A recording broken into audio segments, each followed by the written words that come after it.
Hello, my name is Adam Telfer. Welcome to the Deconstructor of Fun Deep Dive podcast. Today we have a big topic. We're going to be going deep on what's been really on our minds for a while now. What's been going on in the PC console shooter space. We've seen a lot of big launches. We've read a lot of headlines. It feels like the shooter space has become this kind of precarious red ocean. And we've seen games like X-Defiant, Final, Spectre Divide now all struggling at launch despite a really high pedigree of teams. So wanted to bring together a panel of experts to kind of talk through what's happening with the market. Is it really that bleak, or is there a lot of opportunity here? So the panel, let's do some quick intros. Devin, would you be able to introduce yourself first? Yeah, for sure. Super excited to be back on the DOF podcast. Hopefully continue my trend of marginal optimism. But lovely to meet you all. I'm a senior consultant at Newzoo. Spent the better part of the last 4 years working with different game developers and publishers across the globe, mostly on data nerdy stuff like forecasting and commercial strategy. Before that, I was a boring consultant at Deloitte. And then before that, I was pursuing a startup in the game space. Great. And Chris, let's get into you. My name's Chris Sy. It's my first time on this podcast, so I'm very excited. I've been in the industry for about 15 years, started writing articles for MMORPG.com many years ago. And then I went to EA, where I was there for 9 years, working in free-to-play mobile. My last 3-year stint there was leading the product team on Star Wars Galaxy of Heroes. And then I spent the last 4 years at Bungie as director of product on Marathon. And then very recently, I left Bungie to start up my own consulting. So I've been doing that as of late. Only been doing it for a couple months, so still building everything up, but it's been very exciting. Do you have like a consulting catchphrase yet? No, really other than important. it's 8 a.m. and I'm awake. That's my consult. Like, what am I doing? No, Let's that's caffeinate. And do we need to intro you, Phil? Do we need to spend some time with you, Phil? I'm Phil. I'm the host of the Game Economist Cast. It's the #1 Game Economist podcast. You can find me on LinkedIn and this other one called Twig, but no one listens to that. No one listens to that. No. That's why we need to do this podcast. Yeah. Okay, so let's get into the shooter genre. So Devin, would you be able to take us away with some data here in terms of looking at the PC console shooter space? Yeah, so first off, one perspective that I think is really interesting when we're talking about the shooters is trying to understand how many folks are actually engaging within the shooter genre. Like how many people on a monthly basis are actually playing these different shooters. So we've built 2 different segments here because we wanted to take 2 different perspectives. One, looking at people who are playing PvP-centric first-person shooters, and then compare that to more PvE-centric shooters. So a PvP shooter like Valorant, or a PvE-centric shooter like, say, Destiny or Helldivers. And so we found a couple different quite interesting things when we looked at sort of how many players are actually engaging within these segments. For the PvP first-person shooters, we've seen, going back to January 2021, there's a roughly 80 million players, deduplicated monthly active users within this segment of the market. And when I say deduplicated monthly active users, what that means is there's around 80 million players playing at least one of these types of titles within that month. They could also be playing multiple titles within that month as well. However, when we've looked at how that's changed over the last 3 years, we've seen a fairly strong decline in the overall engagement within PvP first-person shooters. So it's dropped from roughly 80 million going back to January 2021 to around 50 million, just under 50 million in July of 2024 of this year. So that's roughly a 40% decline. Now, to give some context here, we've actually seen the overall games market across PC, PlayStation, and Xbox has declined in general, regardless of genre, around 28% over this 3-year period. So these specific segments, the PvP first-person shooters, are underperforming against the broader market as a whole. And even when you tease this apart, we can see some interesting things. So if we pull apart PvP first-person shooters into tactical shooters and arcade shooters, so tactical shooters would be like Valorant, CSGO, Rainbow Six Siege, and arcade shooters would be Modern Warfare or Apex Legends. The tactical shooters are only down 32% over these 3 years, whereas the arcade shooters are down 45%. So a significant chunk of what's driving down this decrease in the overall size is really the arcade shooters. And then we can contrast that to the more PvE-centric shooters, which have actually been fairly steady in their overall market size over these last 3 years. So they were around roughly 12 million going back to January 2021. And actually in July of 2024, they're up 18% over these last 2 years at around 18 million. Now that's partly cheating because we've had Once Human and First Descendant launch in July. And so that's boosting the overall size of these numbers. But still, from a percentage change over the last 3 years, the PvE shooter side of the market is outperforming the more PvP-centric first-person shooters. So in terms of this data, like the arcade section declining so much, what games are included there? Does that include like Fortnite and Apex? So I've kept Fortnite kind of specifically out of this analysis. It's quite a significant game. It also is a bit more than a shooter nowadays, even though most of the engagement within that game is still within the Battle Royale side of things. But what really is causing the decline that we're seeing here is titles like early days Call of Duty, going back to January 2021. Black Ops was massive back in January 2021. And a lot of that engagement within those Call of Duty titles outside of specifically Warzone have largely disappeared over these last 3 years. So that's where we're seeing a pretty significant decline in this overall segment. Other titles like, say, Vanguard and more recent Call of Duty entrants have not performed as well as they were performing back during the COVID period. So that's part of why we're seeing a fairly strong decline. But there have been several other titles. Apex Legends is the big one here that has experienced a fairly steady decline in engagement over these last 3 years as well. I'm just surprised, like if you go back to the graph that shows that PvP decline and where those spikes are coming from, like Modern Warfare 2 is a massive game during this period of time. Overwatch 2 obviously had a huge spike, but we're still looking at that like precipitous decline over time of that larger audience. So why do you think that is? I think part of it is during COVID, and it's good to highlight here that this is the starting point is January 2021. This really was the peak of the COVID lockdown period. So arcade shooters are obviously going to attract a more casual audience, especially compared to, say, tactical shooters. So it's not a huge surprise that that is the segment in which we're seeing a fairly strong drop-off coming out of the COVID years. I think a large impact is we saw a lot of casual players come in during COVID. They gravitated towards the more casual arcade shooter styles, and we've seen a lot of those casual players either reduce their engagement within games or just completely leave games over the last 3 years as well.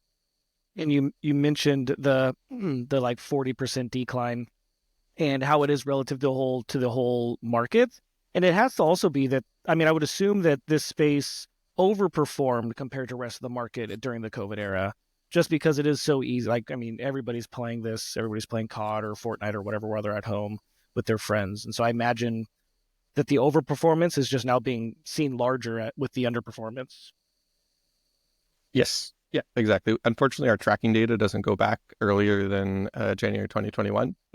So I can't give you as data confirmed of an answer on this particular topic, but that is our hypothesis as well, based on other data that we've seen. Okay. So you're saying, is the rate of decline slower or higher than the rest of the market over the same period? So the rate of decline is higher within PvP first-person shooters. Because this is insane. We're saying it went from 80 to 50 million. I mean, that's a massacre. Why is this not front page news? This is like the FPS massacre just happened over the last 2 years. I mean, again, part of it is because of the starting point here is going back to the COVID, the high engagement period as well. So it's tough to say if it would be interesting, unfortunately, if we could compare it to, say, before COVID. Like, are we at below pre-COVID levels, or have we just renormalized to pre-COVID impact? I think that's an important question. Unfortunately, it's not one we can answer simply with the data we have in hand. And so your argument is still that just Call of Duty isn't sticky, and that's what's driving a lot of this because Call of Duty is such a big share of this MAU. But Warzone seems fine. Warzone has been resilient to this decline in Arena.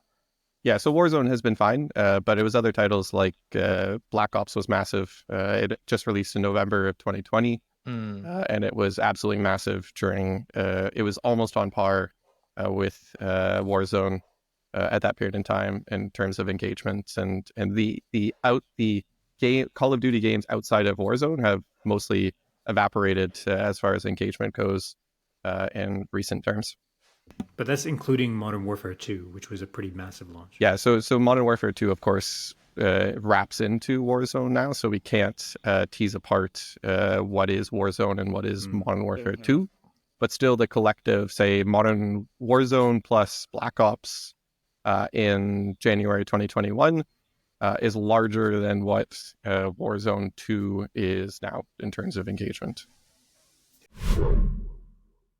You've heard of Heroic Labs by now, and we keep talking about them because you need every edge to be successful in today's market. Heroic Labs game stack is built like a brick house.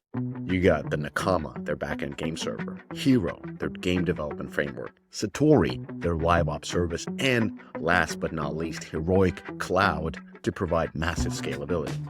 Heroic Labs is a battle-tested partner, and their tech enables you to be flexible, creative, and scale for success. Focus on your game, avoid tech risks, grow your product with scalable live ops, and save a big chunk of cheese, all with Heroic Labs. Interesting. And when we're looking at this decline, like I'm trying to map this to like the headlines that we've also been hearing. So for example, we look at that list of titles that are elder games that are still running. Like Valorant, they just announced, what was it, 35 million MAU at the Unite conference, or sorry, the Unreal conference. Was it Unreal? Whoops, sorry, what was the conference they announced it at?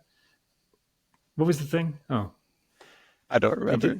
yeah, they announced it I at didn't hear that something. one. Yeah. The Riot was it the Riot the finals thing? At Worlds? The finals. No, we got to cut this whole thing out. Yeah, We have no of course fucking idea. Of course. Okay, Valorant just announced 35 million MAU, which obviously is a massive Wouldn't it be an increase Xbox versus thing? what they launched. An Xbox? So it was post their console release. Yep. Okay. Yep. So wondering, like, that precipitous decline when we're also hearing stories of things like Valorant succeeding.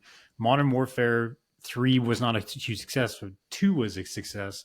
And then same thing on same thing for Fortnite. Fortnite had a huge resurgence coming in last fall. Obviously, that's not within the data set here.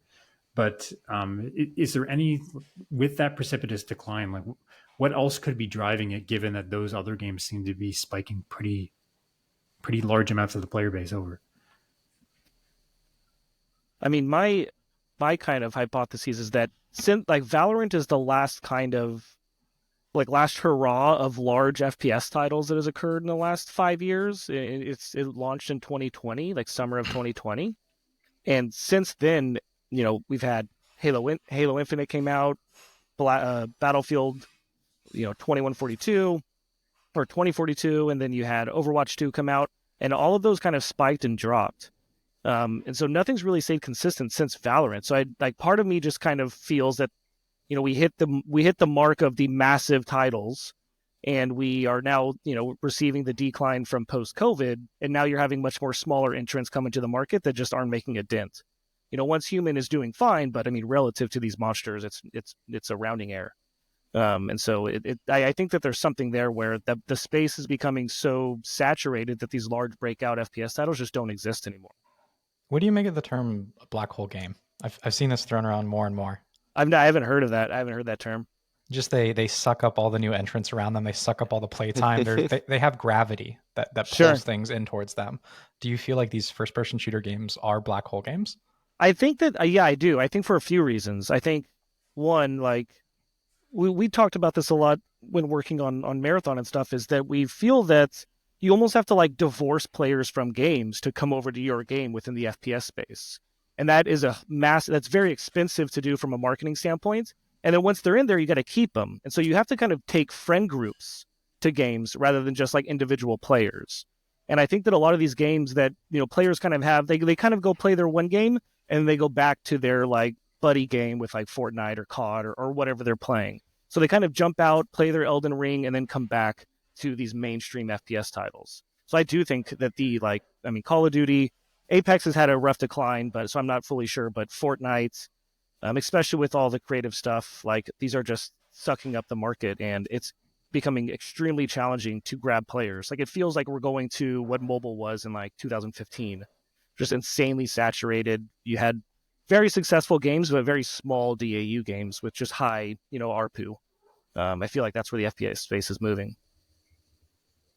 And doubling in on the Apex decline, like my other sense here is like Apex has been declining since 2021. It's been a more precipitous decline than other franchises.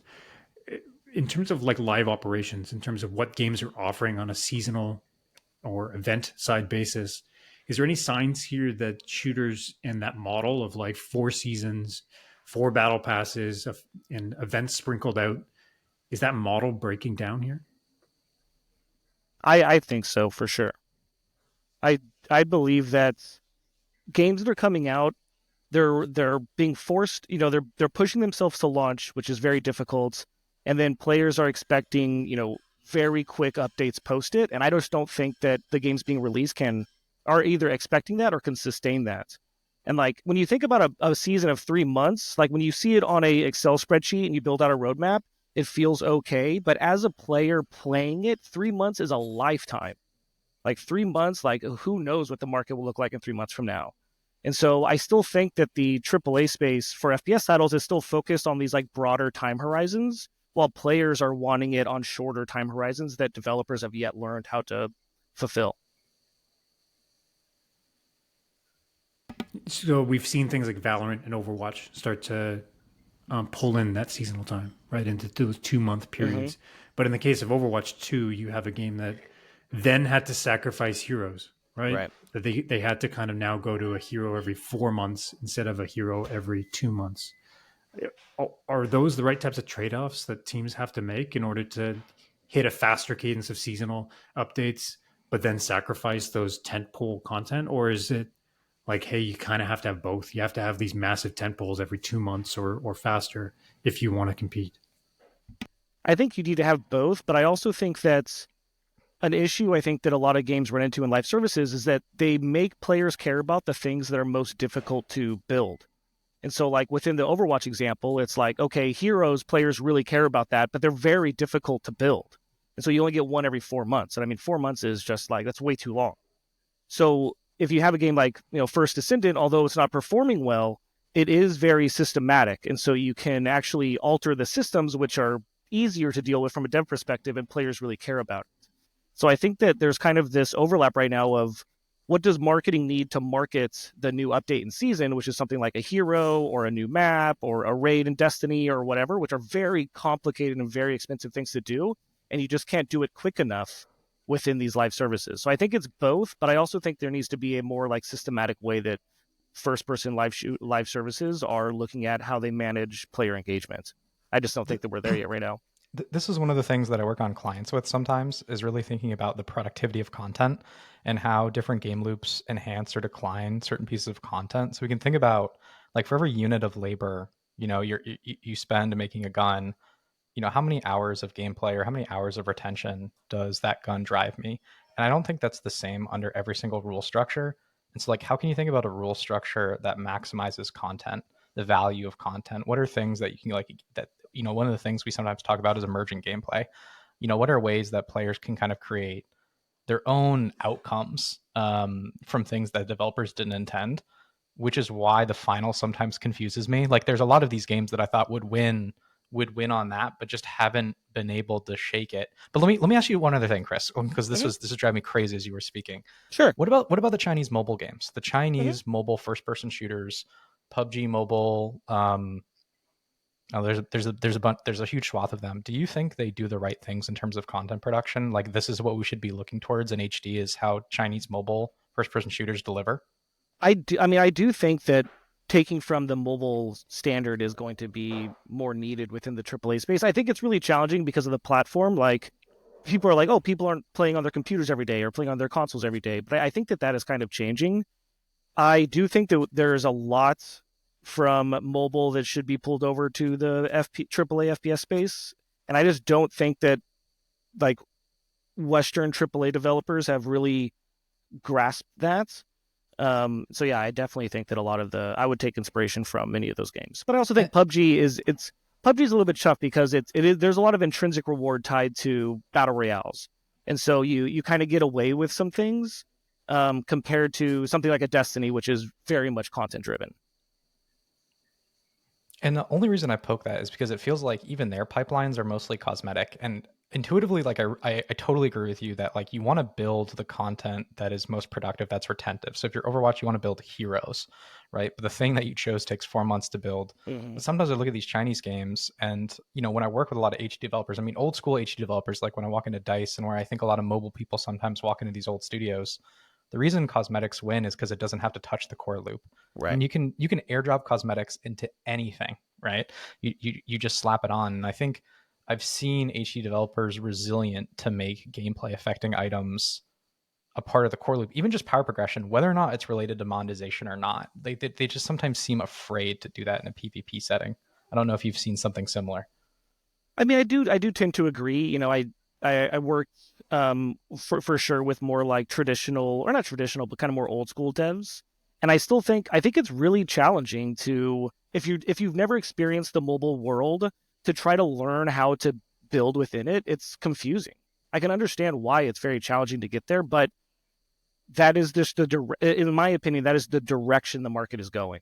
And so it's either there's going to be some small indie company that figures it out and AAA devs then build upon it from there, or we just continue to see, you know, hundreds of millions of dollars burnt as we continue to like try to release these FPS titles into the market. Okay, then let's transition in terms of looking from existing Elder games and their performance, and let's start looking into who has attempted to break into this space, the new games that have come in. So Devin, would you be able to set up this data that we're looking at here in terms of DAO from launch? This podcast is brought to you by AppsFlyer. In today's digital world, understanding your app's journey from discovery to download is more than just insightful, it's essential. Enter AppsFlyer, the leader in mobile attribution and marketing analytics that allows you to measure the full potential of your marketing efforts, making every ad dollar work smarter. With AppsFlyer, that's your new reality. Dive deep into data-driven insights that reveal exactly where your users come from and how they'll interact with your app. AppsFlyer, where your app's potential meets performance. Yeah, for sure. I'm going to fail my objective of being marginally optimistic in this part, so I apologize. But what we're looking at here is where possible the first 90 days daily active user curve of these different titles. The ones that have recently launched, like Defiant, we're just looking at console here because they made a decision to go with their own Ubisoft launcher on PC. But then also titles like The Finals, Spectre Divide, and then benchmarking those against Overwatch 2's launch, Halo Infinite, and Battlefield 2042. And then we've also looked at kind of how does that look from a percentage of peak DAO to control for the difference in absolutes of these different titles. Generally speaking, across the board, it is not a pretty picture. For most of these titles, by the time they reach day 90, they're below 20% of their peak DAO. Overwatch and then Valorant's recent console launch are really the two titles in here that have been outperforming the rest of the set.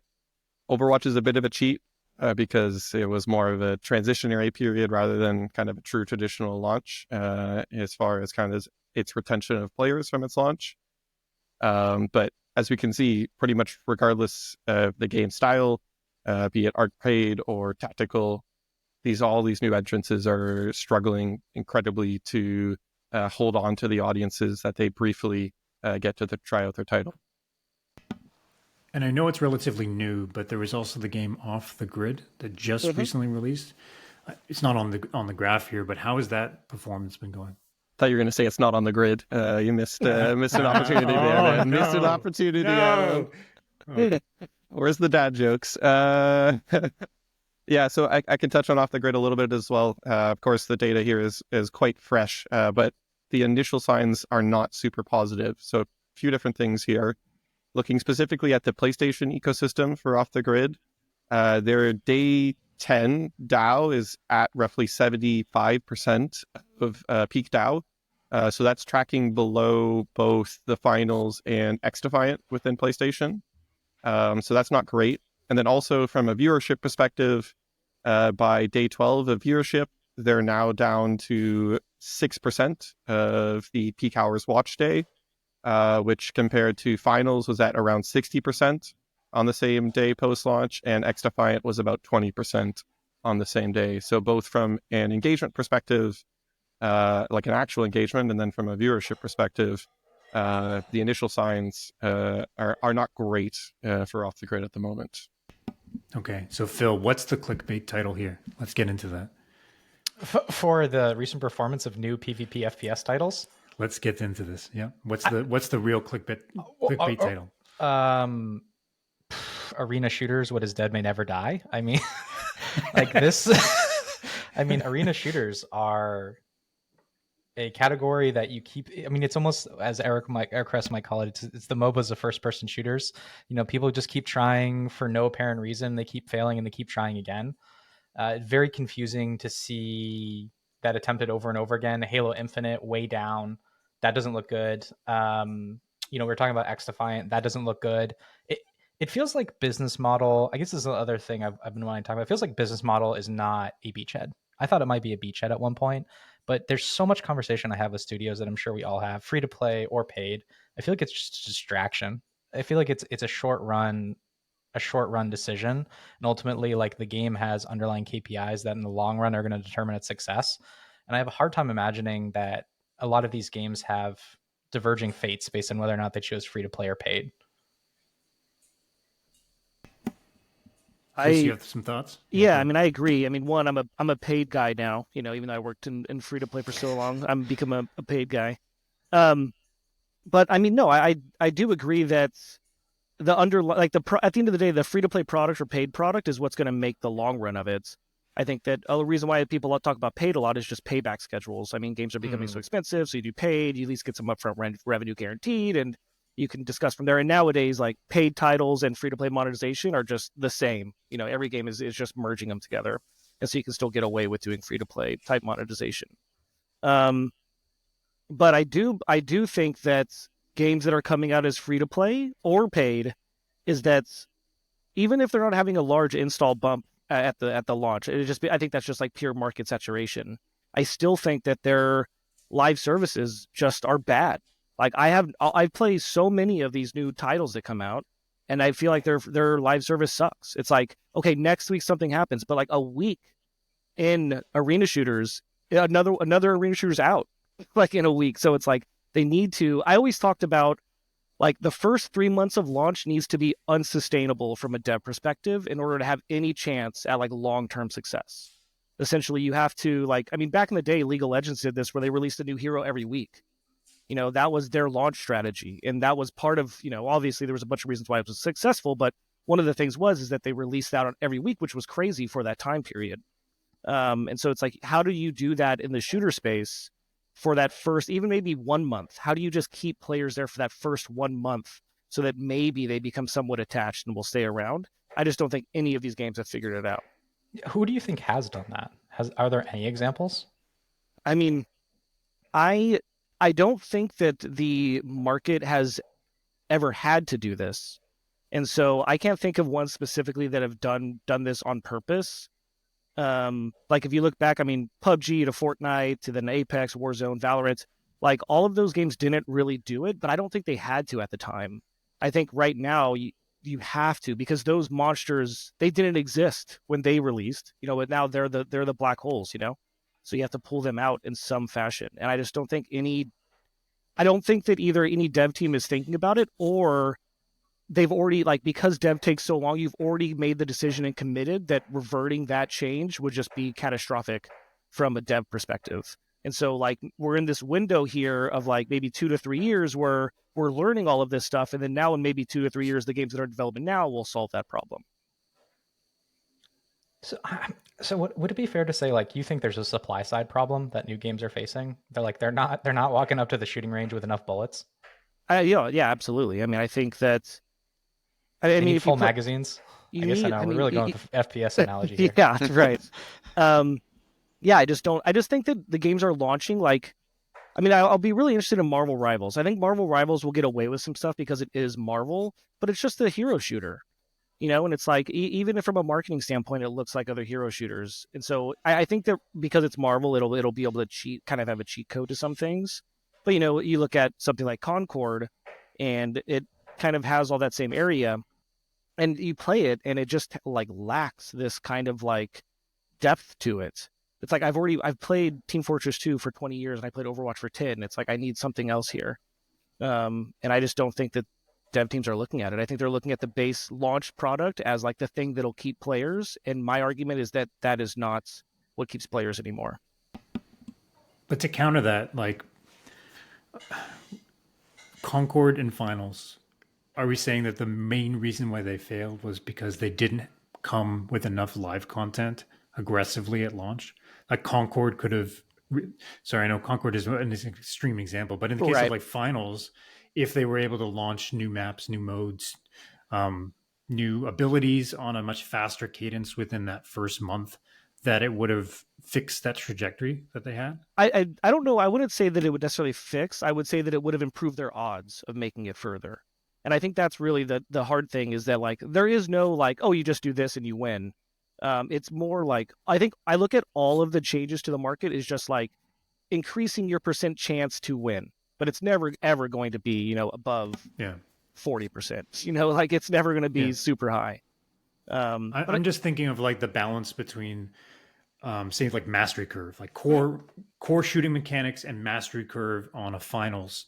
And if they had improved that, if the game just had a significant more amount of depth at launch versus loading up with a significant more content. Because I think in the content piece, you're now asking that team to add another dev year, right? Mm-hmm. With all the burn rate of that cost, add that to the P&L and say, let's add that risk to it. But then is the issue the mastery curve, or is the issue they just didn't have enough new content coming out? I mean, I think I definitely do think mastery will play a pretty big part in kind of the like intrinsic motivation that leads to engagements. So I do think that is for sure a good thing to have. I think I have this like later in the doc, but I think kind of my overall argument is that when you look at the games that have like really long, like massive longevity, is that they're very high mastery or very intrinsically rewarding. And I think that is a very hard thing to bank a game on because it's very hard to prove. And so the kind of counter to that is like, well, if you want to hedge your bets against intrinsic motivation, you add extrinsic motivation. So you add all like the rewards and the content are on the other side. And my argument is like, you need to have both in order to have a chance. And I don't think that we've yet found, like, I don't think that any game really in the last 4 to 5 years has really found that balance, at least at a large scale. Absolutely. And Devin, you brought some data here in terms of how players actually migrated in terms of in and out when these franchises started to launch. Any insights here? Yeah, it's probably not going to be a shock to anyone when you're seeing this data. But some of the things we looked at for both the Finals and Next Defiant is in their launch months, where were the players that started playing those games coming from? So what was the titles that they were playing in the prior month before launch that they stopped playing and then started playing, say, the Finals for? So for the Finals, roughly 46% of those new players who started playing that first month were playing Fortnite in the prior month, so November, before they launched in December. Another 36% of those players were playing Counter-Strike 2, 15% playing COD. And we also index these numbers. So obviously there's a law of big numbers at play here. Fortnite is an absolutely massive game. So when you're talking about overlap, it's always going to have a high overlap with many titles. But even from an index score, the Finals and Fortnite was high as well. So there's a higher level of overlap than what we would expect between these two titles. And then when we looked at what happened in the second month, so for the finals specifically, around 2/3 of the players who played in the first month of launch did not play in the second month. And of those 2/3 of players, 50% of them were playing Fortnite in that second month. Another 30% had gone back to CS2, 20% to COD. So what we're seeing here Black is hole, really... baby. But Gravitational pull. yeah, to Bill's point, black hole of Fortnite really is. These players have their live service title. They're taking a vacation to try out the new shooter on the market. They've decided that new shooter is not for them, and they've returned to their live service shooter that they were playing beforehand. And then in the case of X Defiant here, you like is the right strategy here to get the fuck away from Fortnite? Like is to like build your game so that it's the least Fortnite audience possible. I mean, X Defiant kind of defined itself as everything Call of Duty was 10 years ago. And ouch. And so in the acquisition data, so Fortnite was the largest title for the finals. In contrast, X Defiant, roughly 40% of the players who started playing X Defiant in the first month were playing Call of Duty in the prior month.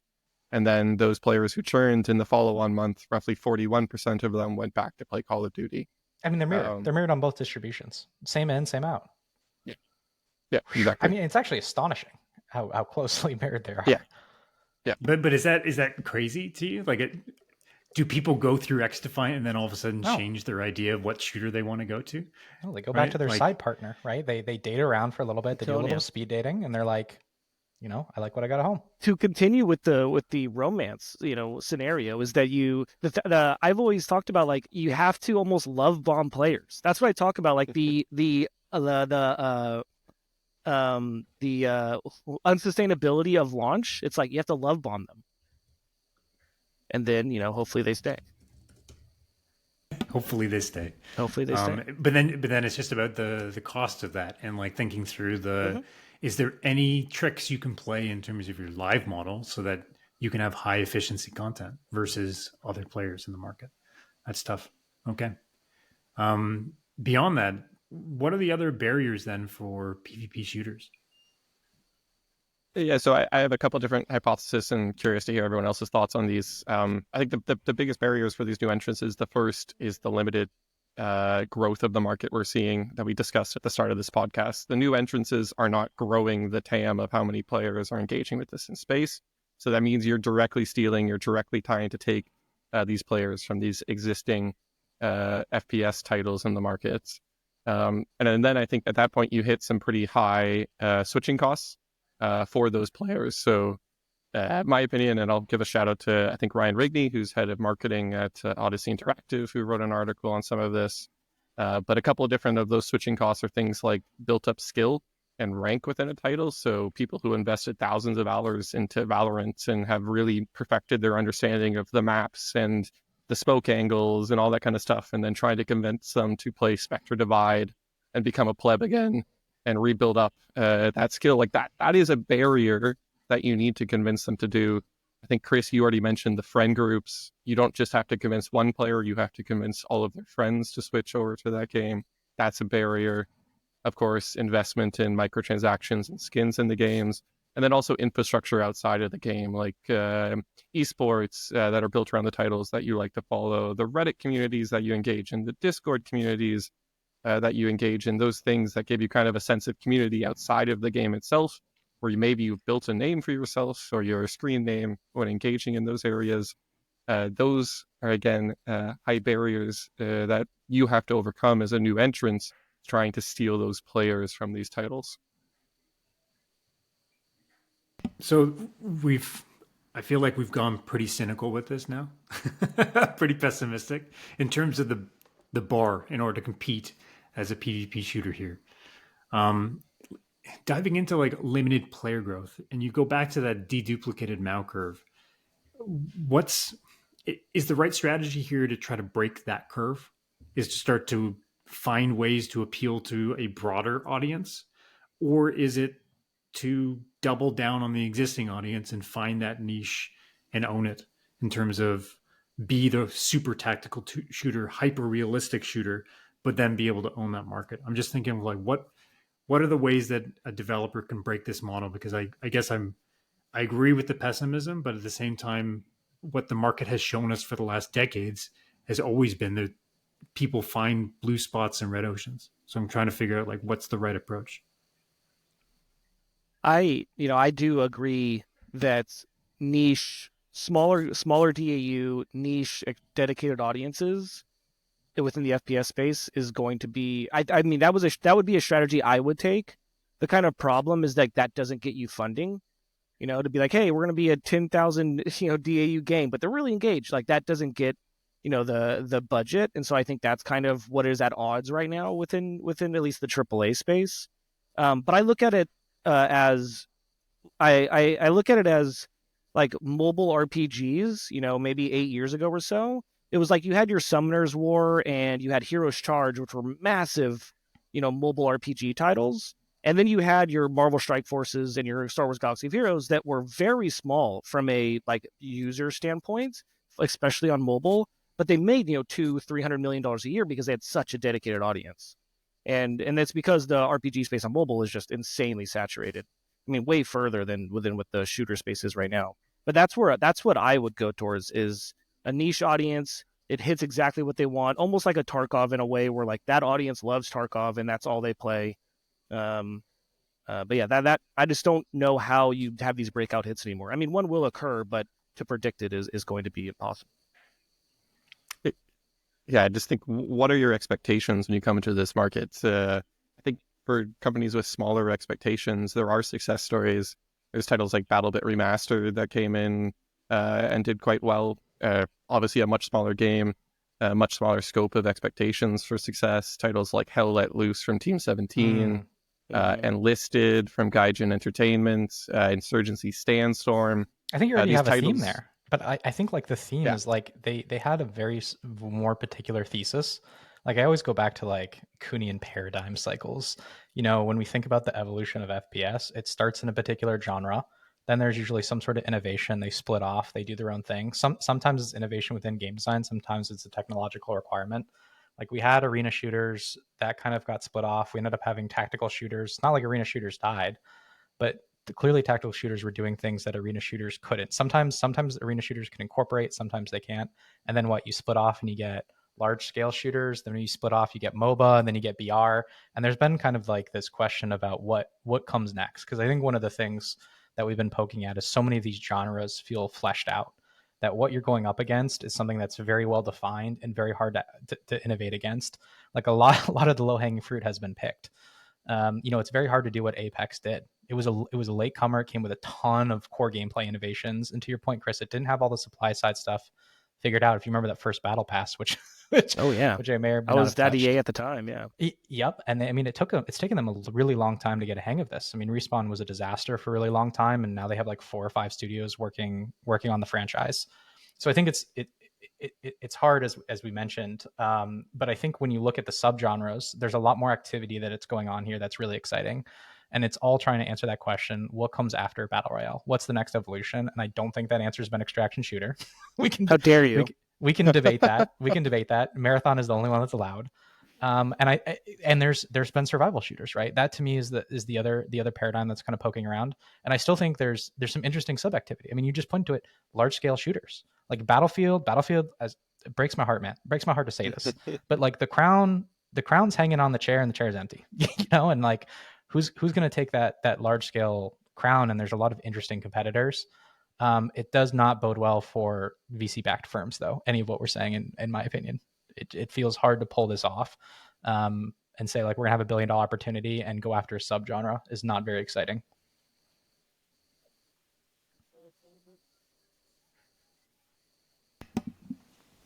Any further thoughts here? Come on, tell me something about extraction shooter. Can anyone give a defense of extraction shooters? My defense. What needs to be solved here? What needs to be solved within extraction shooters? Well, I think that is this the answer to Battle Royale? Is this? I don't know. Is this like a lineage? I don't know if it's the answer, but I do think it's like an evolution of the market. I think it's like, you talk about like you'd have Ultima, EverQuest, like WoW, then you had King of the Kill, PUBG, Fortnite, and right now you have Tarkov. And so like the history would suggest that there will be some game that comes up to make it more well known, and then some game that will dominate the market.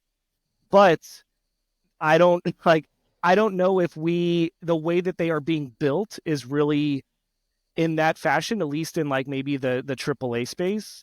There may be some smaller companies that will figure something out along the way, but I do believe that somebody will solve extraction.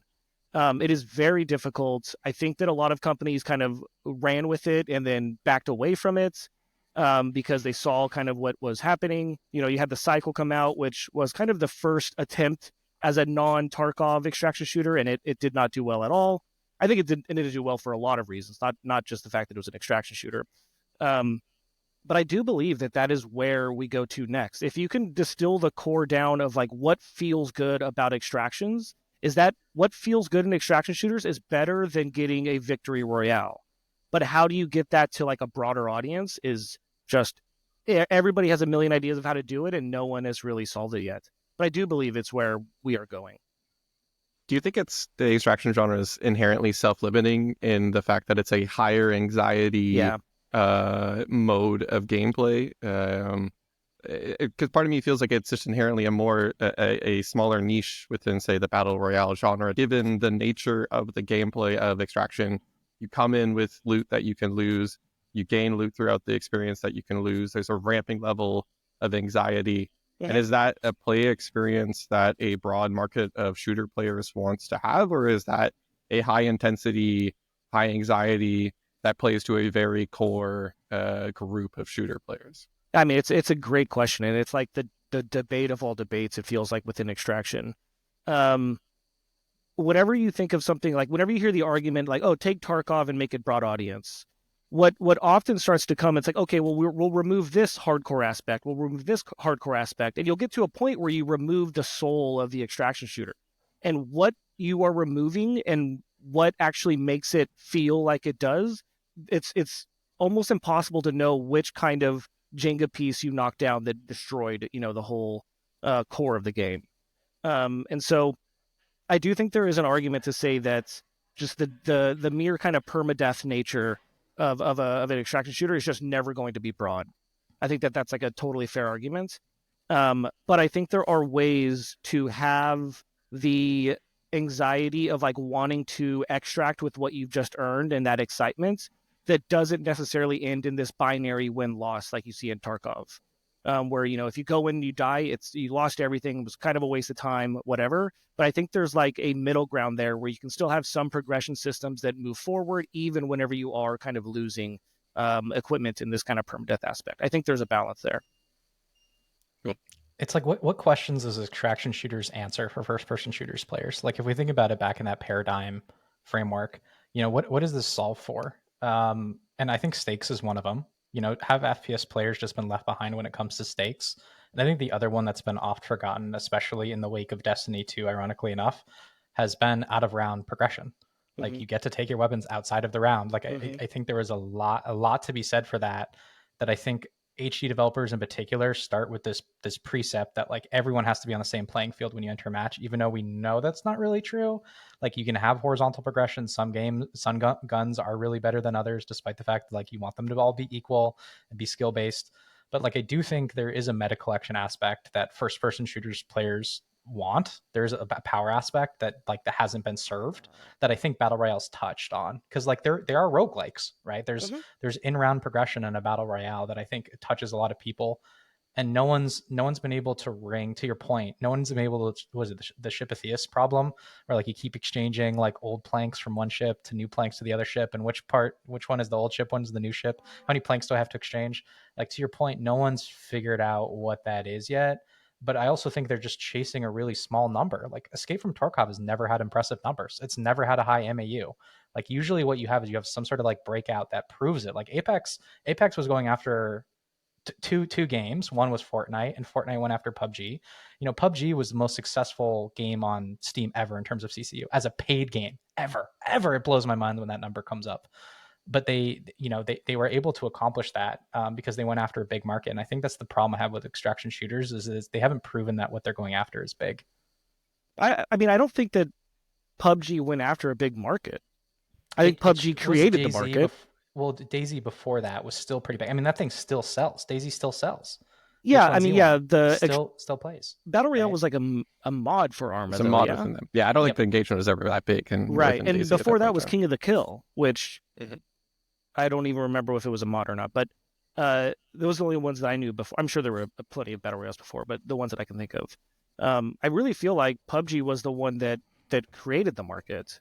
And I think that there's an argument, I guess, to be made that Tarkov also created the market, and that's its size. And I think that's a fair argument as well. I have a little bit of hope based on my background and love for this genre. But I totally agree that could be potentially just what it is, because of the kind of gambling and risky aspect of it. Just inherently makes it a niche title or a niche genre. I will say I really like Phil's point. The metagame aspect of extraction shooters is massive, and it's currently incredibly underserved. Like what Tarkov does with their stash and I can't remember what they call it in the game. Hideout. But hideout. Thank you. Not a great system. Sorry, Battle State, but it's very underwhelming. And I think there's so much more space to like grow that metagame element of it, incorporate more social aspects within that gameplay loop. And I think that's an area of innovation that can help bring in a more broad audience within extraction shooters that has been really lacking within the new entrants for extraction and Tarkov as well. Yeah, I totally agree on the meta progression portion. And I think that's where a lot of like extraction shooters that have tried to market have failed. I think the Cycle's meta progression was garbage. Yeah. So in the last 5 minutes here, to kind of like wrap this up in terms of the PvP shooter space, what do you think are the top 3 things that, if you're a developer right now building a PvP shooter, what are the 3 things you got to get right in order to break in? Like, what's that bar look like? Everyone's going into Zen mode. Do you want me to take a shot first?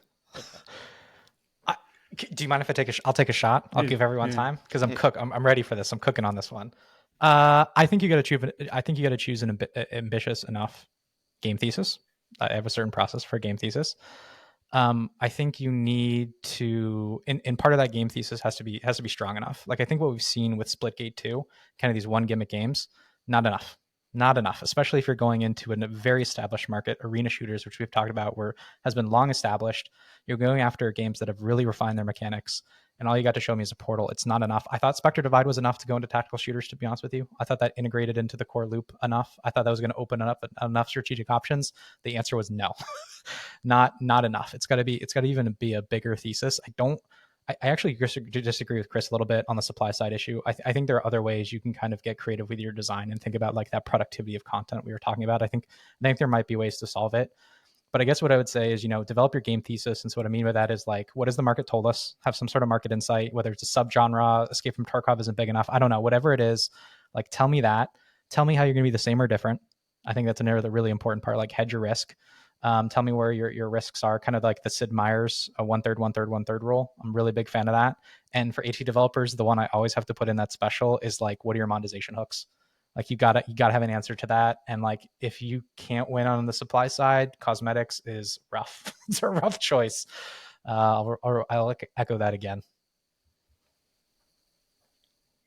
Yeah, I tend to agree with everything you said. I think the supply side is like the hedge against the game. And so that's kind of why I lean into it a lot. But I think that like the 3 things that I would look at just like just a little bit more straightforward. One of those is what you talked about, is the vision of the game, like finding the vision and staying with it. Whenever you're developing, it's like at Greenlight, you have a vision and then you start developing and there's all a billion things that occur and like the vision will get lost. And then you start making this just like generic game and it feels really sad. I think the second is, I don't know how new IPs work in this genre anymore. I think that like Marvel Rivals is out of all the hero shooters, Marvel Rivals would be the one that I would think has some longevity purely because it is Marvel and it already has that inherent thing. I think new IPs coming into the market is just extremely challenging. It's so expensive from a marketing standpoint. It's so difficult to get people to care. I just don't know if new IP is even viable anymore within this space. Using a similar thing to mobile, it's like everything on mobile is IP based unless you're like Supercell or spend hundreds of millions of dollars in UA. Those are like the two options. The third is the live service side. I think that developers still will, I've heard the argument so many times, they'll say like, we have to deprioritize live service to get to launch. But you have to deprioritize these things to get to launch. And I think that that mindset is incorrect. There's still people that believe that like launch and grow is a viable strategy. Oh, we'll launch it and we'll update it and it'll get better. It's like, that's just not how it works anymore. Like your launch, like Rainbow Six Siege, like everyone clings on to like the latest I know. new shape. That's like inspiring. And I mean, Rainbow Six Siege is inspiring, but it's like that's not a strategy. And we'll be Warframe. We'll be Warframe. You always hear that one. That one. Or Path of Exile. You'll hear that's too. A good one. Yeah. And so there are games that have done this, but it's like I don't believe. I think that launch and live service are no longer separate things to think about. From a dev standpoint, sure, you can develop them separately, but like they are one and the same. There is no such thing as launch and then live services. At least if you're building a a PvP or you're trying to build a game that is longevity. And so that's my other side is like stop deprioritizing live service to get to launch. Those are great answers. I don't have a lot to follow up in, especially on the AAA expectation side. I think if you're a smaller studio coming into the space and you're willing to take on a premium business model approach, I think there's interesting niches within the PvP shooter space that you can look into, especially if you have a strong game thesis and you're bringing some interesting innovation there. But outside of that, and maybe as a cheeky transition point, maybe consider making a PvE game instead of a PvP game in the shooter space. That might also be something to consider. Okay, but we will have to do the PvE shooter space in another deep dive call. Thanks a lot for taking the time, everyone. This has been an amazing deep dive podcast into PvP shooters. It feels like we've got a lot of content here. Wait, hold on. You got to give your 3 questions. Hold on. We can't. No, you're a part of this too. So my top 3 would start from differentiation, right? Around like, does the game have a meaningful difference that rises beyond the level that we've seen from Spectre, Finals, etc., right? And differentiation cannot just be a say marketing asset change, has to be felt within the core gameplay and actually meaningfully change the mastery curve. Like that's the only way we're going to be able to get to the installs part. Then in terms of like the retention and live ops part, I was poking at it there where like I think we have to start to rethink our live model in terms of four seasons events. We need to be rethinking that and say like what are new approaches and what's ways that we can have higher productivity of our content. Like that's a good framing around it, because if we can attack those two, then besides all those, like those are the extrinsic, those are the external factors, then there still is this like core gameplay, which the bar on core is incredibly high. You play Finals, like these are great shooters. They're great feeling shooters. Delta Force is playing that over the weekend. Great feeling shooter. But unfortunately, like the bar to get the head turning moment is you need like Call of Duty level game feel in order to get people to change. You can't just go with table stakes shooter anymore. That would be my 3. There you go, Phil. Hopefully you're happy with that. I am. Okay, thanks, Phil. But let's call it at that. Thanks a lot for the time, guys. Great discussion, and we should definitely have another one. Yeah, thanks everyone. Thank you, guys. You did it. You made it to the end of the episode. As a fan of the show, it would help us out if you subscribe and leave us a review on the podcast service of your choice. More importantly, are you a member of the Deconstructor of Fun Slack group? If you have 5 years or more of games industry experience, go to deconstructoroffun.com/Slack and apply to join. Join the games industry's best professional community filled with peers always willing to lend a hand. Or subscribe to our newsletter to get all the latest insights from the Deconstructor of Fun content creators. Thanks for listening.